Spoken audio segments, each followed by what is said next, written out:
Welcome back, everyone. Yep, it's another episode of the Steel Target Paint Podcast. 3 in a row.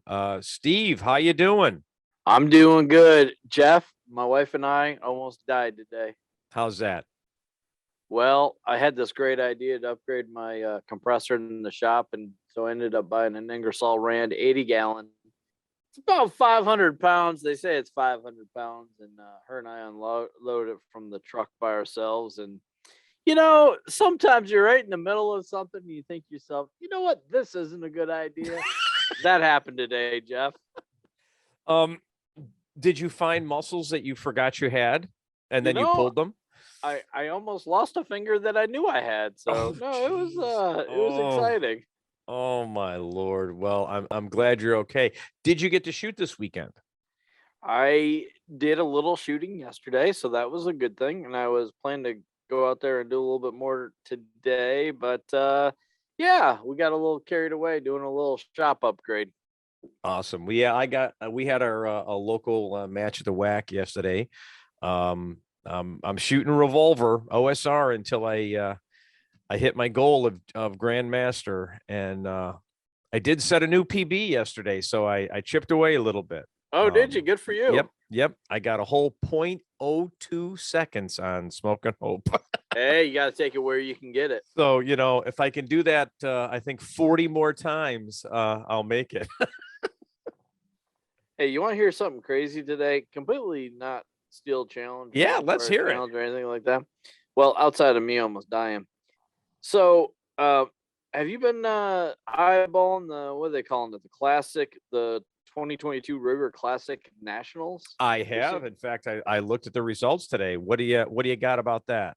Man, my man Dave Savigny. Yep. He came out of retirement. I don't think he shot a major match 5 in years. USPSA. 5 years. 5 years. And it looks like, if this time holds, it looks like he took second place, third overall, shooting single stack minor. Minor, Jeff. Is that crazy? That is crazy. Yeah, yep. That's legit, man. No, there's definitely. I was checking it out earlier. Not sure if the match had ended. I think it had. I think Michael won revolver for the umpteenth year in a row. Our good friend Gorka came in second in L10 when I was looking at the stats.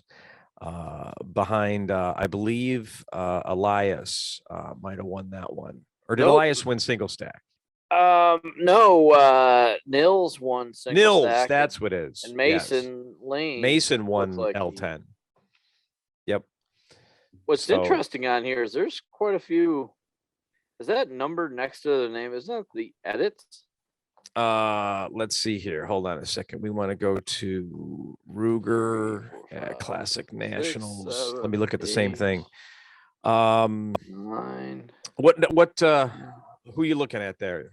No, I was just looking at the top going down. Look at Mason Lane. There's a 5 next to his name.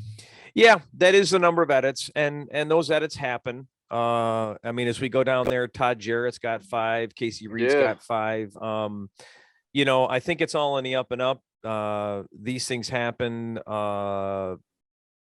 The most innocuous thing that happens is, quite frankly, sometimes it gets put on the wrong person. Oh, that's which requires an edit.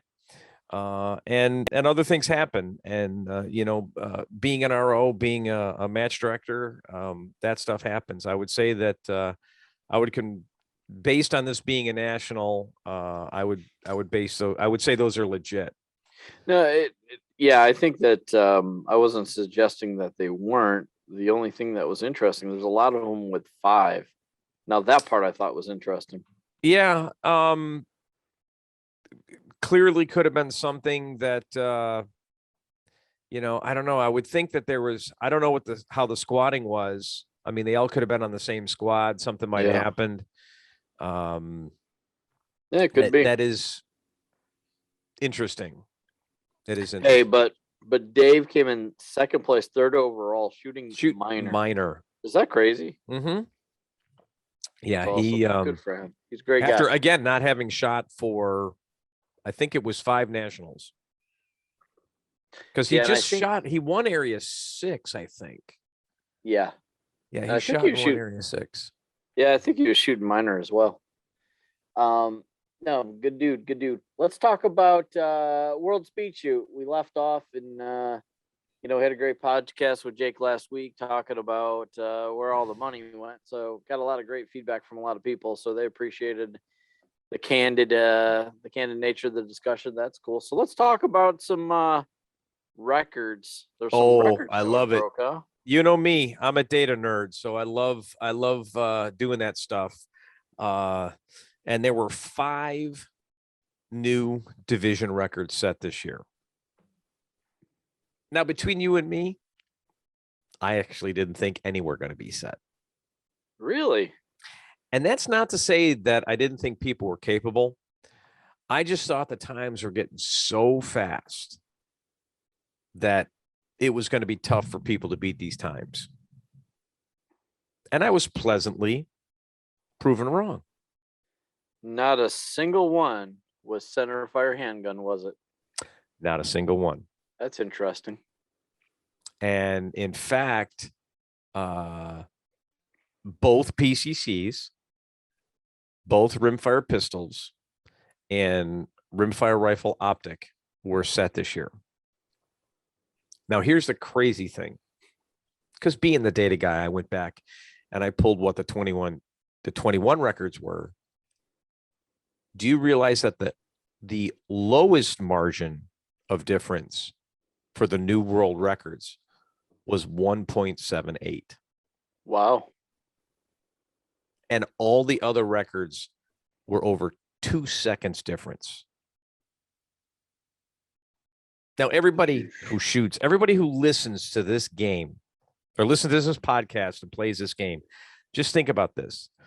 Think about being at the top of your game, wherever you are, C shooter, B shooter, A shooter, master, grandmaster, but you're at the top of your game and you go out and you shoot a match 2 seconds faster. That's crazy. That's huge.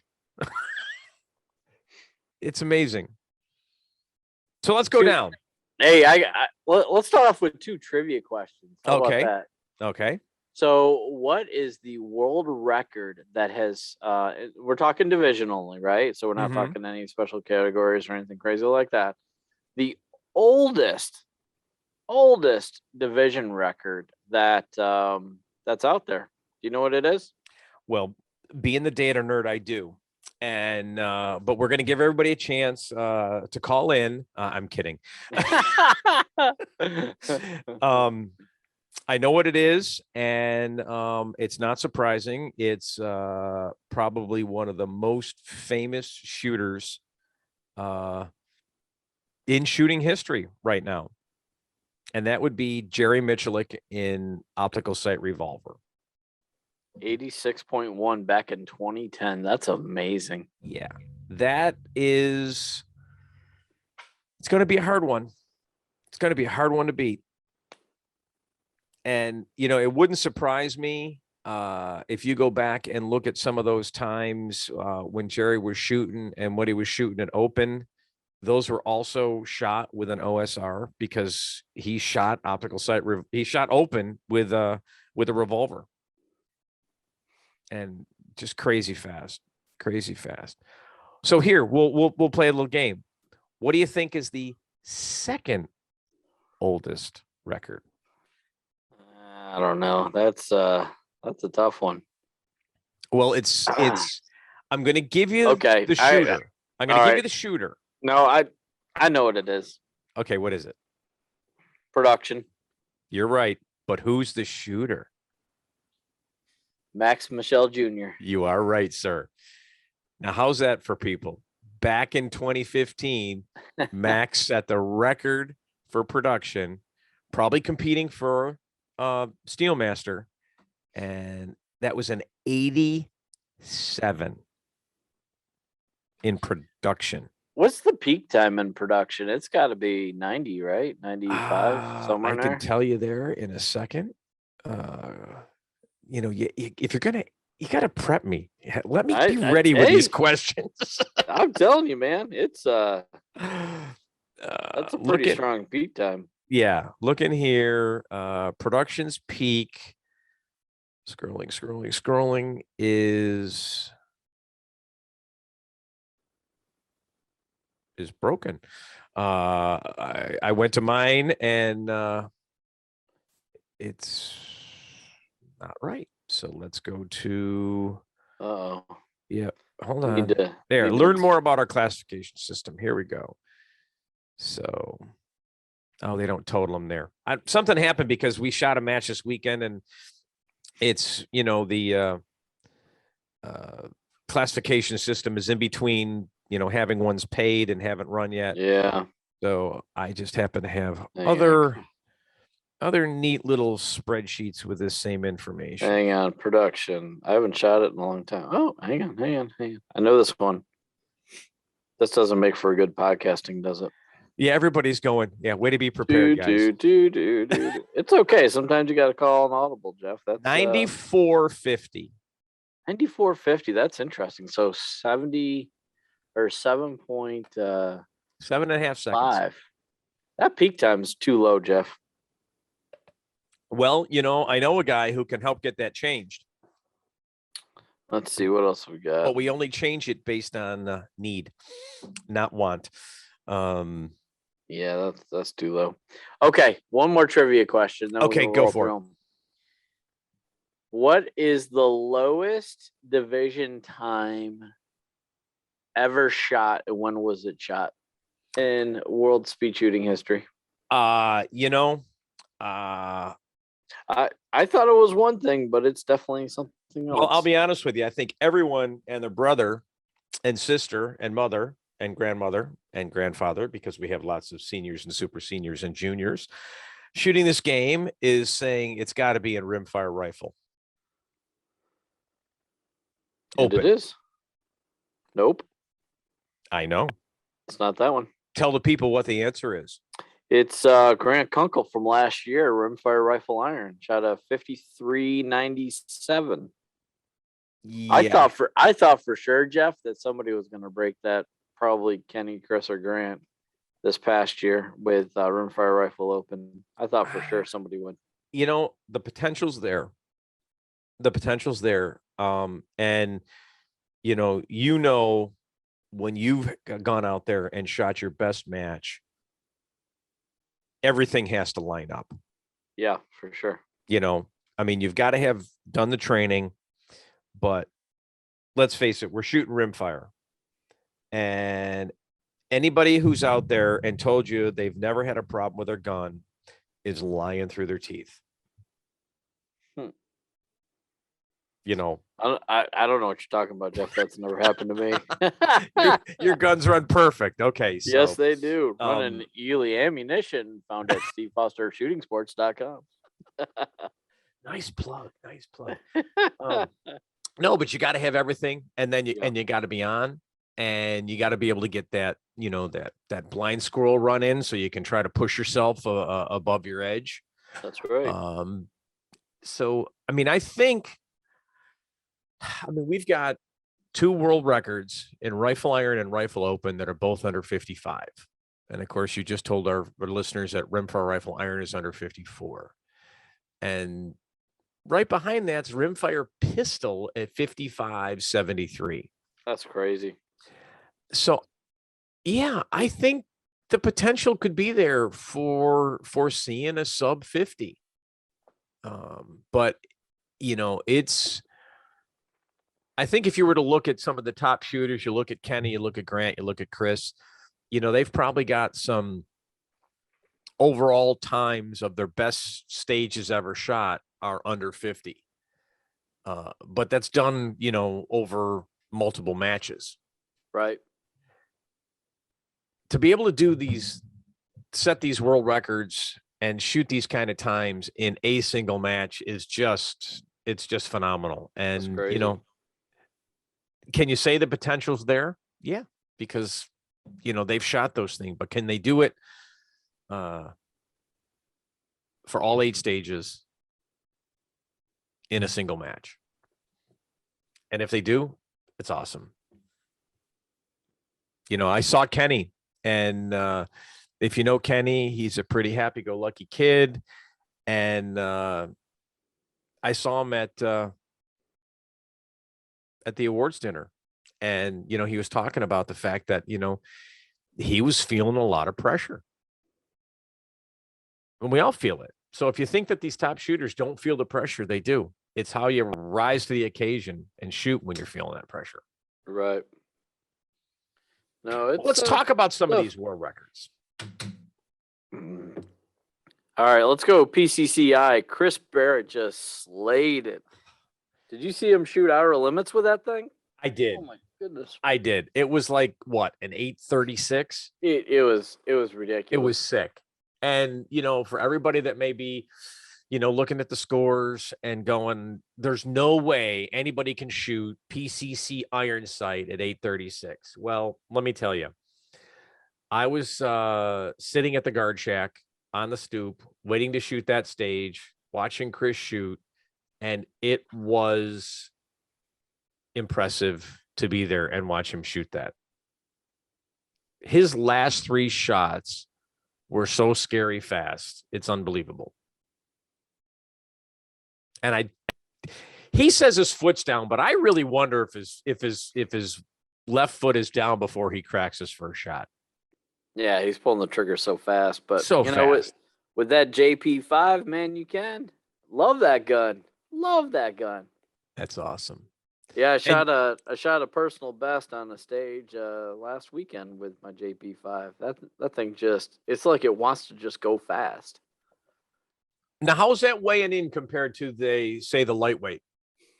It's a tad lighter. I think it's right about just over 5 pounds without an optic, and that's with a 14.5-inch pin and welded barrel. And the ultra lightweight, I think, is quarter pound, half a pound heavier. But still, you've got all that weight centered, even with the full barrel. Yep. So I'm waiting for JP to release not release it, but they're gonna send me the first prototype ultra lightweight, and we'll go from there and we'll test it out. Well, when you're, you only really need one. So if the lightweight's the gun you want, I'll, buy the other one you have. The one that you're shooting now. I wish I had $1 for every time somebody's wanted to buy my side charge handle gold one that I shoot, or at least I used to shoot. That's my backup gun. We'll see what happens when my second JP5 comes in. Soon. Yeah, well, I was waiting for you to come back with going, Jeff, you're going to have to get in line. Yeah, there's a couple people that are interested, but Jeff, I can't tell you, but I've got a special paint scheme in mind for this new one. It's gonna blow people away. Well, that's awesome. You are the master of putting together some interesting schemes. That is for sure. I've seen some of your guns. In fact, a good friend of mine is shooting one of your early concoctions where, based on the angle of the light, the gun could be any one of about 13 colors. It is cool, isn't it? It is very cool. It is very cool. All right, we're getting back to Chris. We're getting back to Chris here. Yep. He shot a 57.47 in PCC iron sight, broke the record by over 2 seconds. And I think, if I'm not mistaken, if he had a little, I don't know if it was a finger issue or something like that, but that number could have been like a 55, 56. So, yeah, he shoots that gun extremely well. Well, you threw out the number 56, and that's our next world record. And that's in PCC optic or open. I never get it right. I should, but I never do. It's okay. Grant Kunkel shoots a 56.66 in PCCO. That's blazing. And beats the previous world record by 2.61 seconds, over 2.5 seconds. It's just blazing. Hey, I remember a few years ago, the fastest time was in the 67 range. Oh, is that crazy? Okay, so let's go back a couple of years. to 2017. And the older man on this podcast ends up at third at US Steel with like a 72. It's crazy. Behind Cole and KC. And you look at what they're doing now and you're going, man, we thought we were squeezing times out then, and people are now beating that by 15 seconds. It's crazy. All these younger kids, man, they're Mhm. crazy. It's crazy. Yeah, so Grant shot a 56.66. One of the coolest things I was not expecting at this World Speed Shoot was to see my man Neil Norman. I shot with him, I think it was back in 2016, maybe 17, right when he first started shooting competitively. It was either the Alabama State NSSF match at the time, which is now Rimfire Challenge. Yeah, I think it was either that or the NSF World Match, and I squatted with him and his dad. Mhm. I saw him and he laid out a blistering 66.56. He's like, man, I haven't practiced. I'm like, yeah, okay, Neil. Sure, buddy. No, he's a good guy. He's man, he wore it out. So Well, see, what we need to do is we want to prove you're not practicing. Give us your gun. We can guarantee you're not practicing if you don't have your gun. Uh-oh. Do you remember what the previous record was? Wasn't it like a 69 or something? It was Nate Gibson had a 69.05 just sent back in 2021. So that's another that's crazy. 2.49 seconds in pistol iron. It's just crazy. I mean, I love seeing it get faster and faster. It's impressive to watch. And we talked about Kenny with his 55.73 in Rimfire Pistol Open, and then he set another one in Rimfire Rifle Open at 54.4 seconds. That's crazy. Awesome. Yep. I mean, again, that PO was 1.78 faster than KC's. It was shot last year, and the Rimfire Rifle Optic, the 5440 was 2.17 faster than Chris's, which had one of the older records set in 2020. That's like crazy. Every year we seem to be just breaking these records left and right, and it's fantastic. I love to see it. All right, let's roll through some of the category ones. I know there's quite a few of them. What are some of the new category winners? Well, let's talk about the ladies. And I don't have the comparison from the previous world records. That took a little work, so I wasn't able to do that. So I'll whip down the ladies, and then I'll let you take some of the other ones that we don't always talk about. Officially on the website, they have the overall records and they have the ladies records. But I have the data, and being a data guy, I actually do calculate what the world records are for the other categories. These aren't necessarily official world records, but as far as I'm concerned, they are, because these people are shooting in a category, and I follow the same rules and the logic. You got to have at least 5 shooters that have shot it, not necessarily in the last match, but you've beat 5 other times. So I'll take the ladies first, and we had 5 new world records. Excuse me. Justine Williams with a blazing 62.63 in PCCO, and just another 2 blazing runs. Kylie Wells just says, you know what? I'm a Valcorston pistol shooter. I'm going to set a world record in both of them. And she sets rimfire pistol iron at a 70.35 and rimfire pistol optic at 68.75. And then somebody I think who's trained with you, Jenna Larson, rimfire rifle optic 60.82. Hasn't Jenna trained with you? Oh yeah, I'm so proud of her. She I think she cut like 5 seconds off her personal best at that match. What a time to show up. Oh, whew. And if I'm not mistaken, isn't her dad the one that sent me part of your home range? That's, I cannot confirm nor deny. I think it is. And that's the funny thing. That's the one thing I forgot to do at Worlds is I have that vial of Steve Foster range dirt in the shooting van. And I was going to bring it out and I was going to have you bless it, but I didn't get to see it till the end. But maybe next year. It's right around the corner. And lastly, in single stack, Jesse Harrison shot a 101.41 for a new ladies world record. Pretty impressive. That's awesome.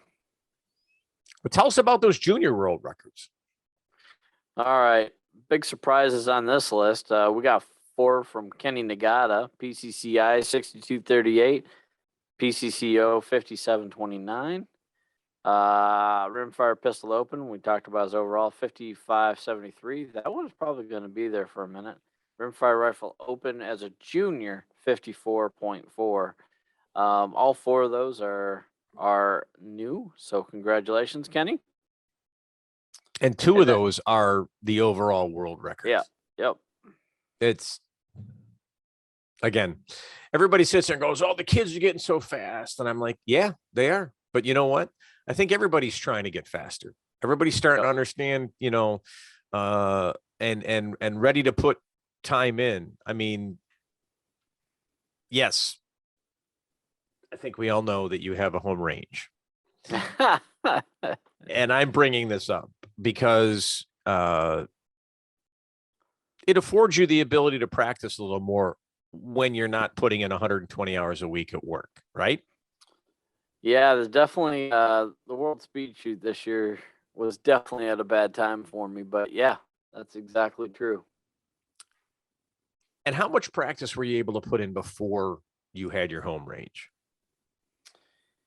That's a great question. I was practicing at least once, if not twice a week, and getting it twice a week was really, really difficult to do. By the time you loaded up your steel, went to the range, so I was gone quite a bit. Yeah, it was a lot of work. Yeah, it was a lot of work. I had my own steel, so by the time you made up your mind you're going to the range, load up the truck, that was at least a half an hour, 45 minutes. Drive a half an hour, set up 20, 25 minutes, shoot for 2-3 hours, then you load up and then you drive home. It's more about the time and convenience than anything, you know what I mean? Oh, absolutely. Absolutely. I mean, I'm fortunate being a range officer at the Wyoming Antelope Club. I have access and I'm able to train when I can find a bay. And it's still, 20 minutes over, 25-minute setup, 20-minute back. Before so I spent an hour before I've even laid down one round.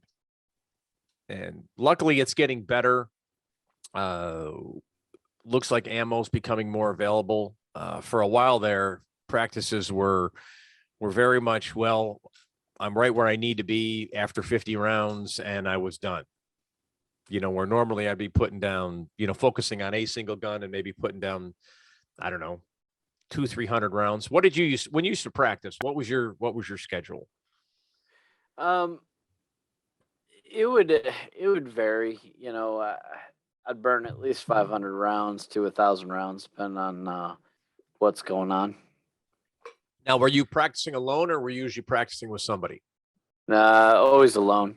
Always Sounds alone. so depressing, doesn't it? Not always alone, but the majority of the times I was alone. Right. Cool. All right. Well, listen, let's get back on these world records. Coming back to the World Speed Shooting Championships after, I believe, a 2-year hiatus was BJ Norris. And now that BJ is part of the Customs and Border Control, he is also part of the law category. And he now owns a world record in limited for law enforcement. And because of the number of people that have shot now over time, our good buddy Gatlin Johnson now owns 2 world records in the military category in both PCCO and rimfire rifle optics. So congratulations to BJ and Gatlin. BJ's got, I don't know, about 13 or 14 other world records when it comes to we get into the stages. I think we didn't talk about some of the amazing division world records, but he is the only person to ever break 80 with an iron sight pistol. That's amazing. 2017, he shot a 79.39. I remember that at that match. It was crazy. That It's out is in California. just blazing. And then Gallon picked up a rimfire rifle open, right? For Yes, he military did. as well? Yes, he did. PCCO and rimfire rifle open. So almost the same score. One with the 7113 with the pistol caliber carbine, and then a 7147 with the rimfire rifle optics. So very consistent there, and congratulations to him. All right, let's roll through the preteen, which are all held by one person for this year. Carly Chadwick, PCC 6721. Carly rimfire pistol open 70.4. Carly again. Rimfire rifle iron 67.15, and then Carly rimfire rifle open 63.5. Those are pretty stout times for preteen, let alone anybody. So she's remember meeting her at the Tennessee State Steel Challenge match, probably back at 18 or 19. The years all kind of blend together, and boy, she's putting in some time and getting fast, which is good. Yeah, I had never met her until this year, and I got to meet her, and it's neat because she's very quiet, and she kind of lets her gun do her talking, from what I could tell. Oh yeah. And yeah, I did not get to see her shoot, but man, these are some blazing times. It's quite impressive, quite impressive. Well, we're getting close to the end here. We got senior and super senior. So I'm gonna take the first two, and then I'll let you finish up. In the senior category, we did have a new world record set in carry optics by one of our area directors and first-time World Speed Shooting Championships participant, Leighton Oosthuizen, shot a 102.70.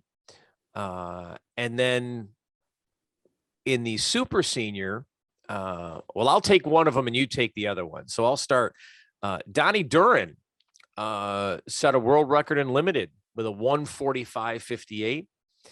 And he also set one in single stack with a 150.44. So congratulations to him. Yeah, that's awesome. I shot with Donnie. I don't know if he was shooting. I think he was shooting limited at the time. So that's pretty cool. And then Carl Sutherland, he's like a fine wine. He gets better with age. So Carl shot an 88.26 in rimfire pistol open, a 79.86 rimfire rifle iron, and then a 68.95 in rimfire rifle open. If you haven't met Carl, one of the nicest guys you'll find out at the range. So congratulations, Carl. Well, I'm going to give you a little insight. I was asked by Carl after he shot that 68.95, and being the data guy, I dug around, and that is the first time a super senior has broken 70. Really? Yes, it is.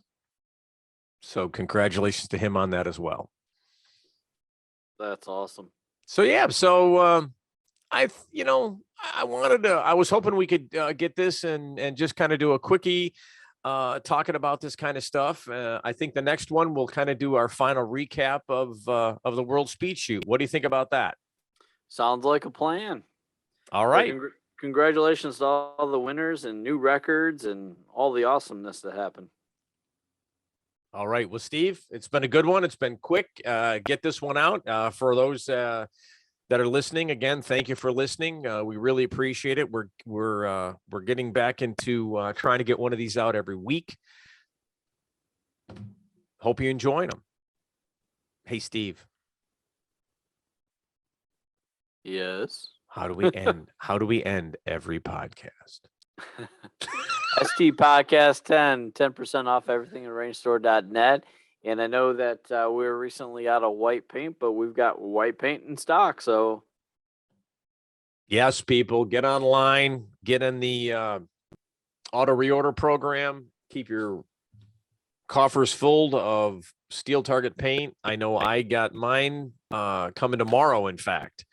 And so I'm very excited about that. We've got our monthly steel match. We just had that, as I said, but we've also got our big level 2 match, which is the Doc Welt match. And this is the 10th annual USPSA match for our Doc Welt match. And we're looking forward to having that. We're actually expanded it to a 2-day format. So, this is the match where you're going to start in a wheelchair and possibly in a hammock, and who knows what else our stage designers are going to come up with. But it's a very military themed event. We have a lot of fun. And if you're a USPSA shooter, we would love to have you come down. The match is on Practice Score. It is the last weekend in June, and I'd love to see you down there. I'll be shooting PCC, and it's a good time. Sounds good, Jeff. It's good talking with you. Have a great rest of the weekend. Same here, Steve. Thanks a lot. Bye-bye. All right. See you, man.